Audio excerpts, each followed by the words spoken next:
Children's picture books are so named because of the emphasis they place on the pictures, but the text is extremely important too. So, what do you need to think about when trying to decide on the layout for your page? Hello, my name is Jules and I write and illustrate children's books, and I bring you videos every week to help you do the same. So if you're thinking about writing a book, then make sure you subscribe and ding the bell so that I can bring you more content. The words and images in a picture book have equal importance, but the words give your story a context and a narrative. In other words, it tells the story. A child will often ask questions about what they hear in the text and about situations that might be arising as the story unfolds. When deciding where to put the text, if you're making a physical book, then you have a few options open to you. I'm going to discuss ebooks later on in the video, so if you think you're going in that direction, then make sure you stay tuned.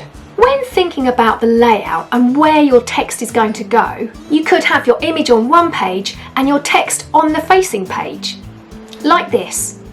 Or you could have a small image and some text on the same page, like this.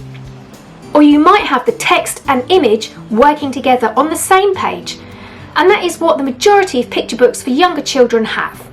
Before you try to decide which of these options is for you, make sure you know your word count and that your story is suitable for what you think is your reader age group.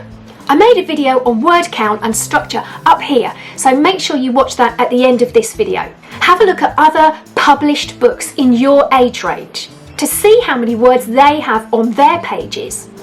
For 3 to 6 year olds, it's usually between about 500 and 1,000 words in total. So you have to make each word work its little socks off for you.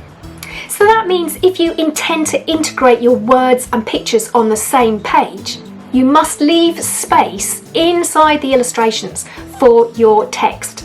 Make sure that you plan this before you start your final illustrations or before you hand it over to an illustrator. It's really frustrating to have completed a lovely piece of work only to discover that you can't fit all your text in. Then once you've nailed how much text you need and where it will go, you need to think about the typeface and the font. And remember, this is really important. It needs to be easily readable. You don't want to be setting your reader a challenge to even understand the story. Having said that, there's no harm in having a little bit of flowery typeface for effect, so long as it's a design choice and it's occasionally put in. But if you try to read a whole story in that sort of gothic-y typeface, it will be really, really hard. If this is your first book, then stick to something either sans serif or serif. There's no hard and fast rule. I've used several different typefaces in my books. I've used Tahoma, Arial, 100 miles an hour, and I've also made up my own typeface called Flossy Bonds, which I used in the book called Flossy Bonds. And I'll leave the card up above here so you can have a look at how to make your own typeface. The most important thing is to be able to read it without fighting against the text. Try a few ideas out on your friends and family and get some feedback. You also need to consider how big the typeface is going to be, and again, this is dependent on who your age range is. I generally use between 14 and 18 point size typefaces in my picture books, but perhaps you're writing a chapter book for older children, and in which case 12 point would be absolutely fine. This will partly depend on your word count and how aesthetically pleasing your page is. Whatever you decide on, it needs to be consistent right the way through the book. Although of course you can be playful with this, you don't want it to look like a mistake. You want people to realise that you've chosen to use perhaps that typeface. It's a different one to the rest of the text because it's highlighting something. Or just use all the same. Will you be using a light or a dark background to put your text on? If your text, whatever colour it is sitting on top of a muddy coloured background, it makes it really difficult to read. I usually go for black text on a white background or a pale background, but I also make sure that I haven't got any text going over any crucial parts of the image or any complicated parts of an image. I try to make the background as plain as possible, again, just so that you can read it properly. So now a word about ebooks.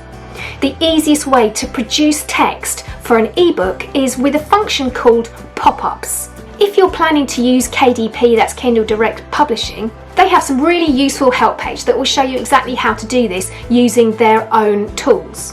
With pop-ups, when somebody looks at a screen, they can press their finger on it and a text box will literally pop up and show you what the text is. You can usually resize it as well, which is brilliant for if you're reading something on a phone or a small tablet.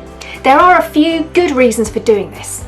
Firstly, if you have text on a page like you might do in a physical book, you can't enlarge that text. And that means, like I've said, it might be really difficult to read if you've got a small device. Secondly, you can have your artwork fully on display across the screen. There's no space needed for text, in other words, because the text will be in a pop-up box. And thirdly, it's actively teaching small children skills that they're really going to need, like how to predict what is going to happen next in the story. This is a really important skill for young children to learn before they start school. It helps with their imagination and a myriad of situations that might arise in their school life. If you'd like further artist tutorials, I have a variety of short courses that will help you. There are real-time sessions looking at painting, drawing and marker pens, among others. And if you're keen on producing your own book, there is a more in-depth course on what you need to know about self-publishing a book with illustrations. And that covers making key decisions, how to make layouts and dummy books, rhythm and pacing, as well as several tutorials on illustrating your book, and a look at the tech. You can either hop over to my website or join me on Patreon for more information. Go on, give it a go! Well, that has given you a good start and a few things to think about. There is lots to learn and there's really no better way to learn those things than to actually just start your project. You might make some mistakes along the way, just like I have, but you'll also learn from them. Next week I will be drawing some sea creatures, so look out for that if you're making a seaside creature book. I'm off to make a cup of tea disappear. I'll see you next time. Nanu nanu!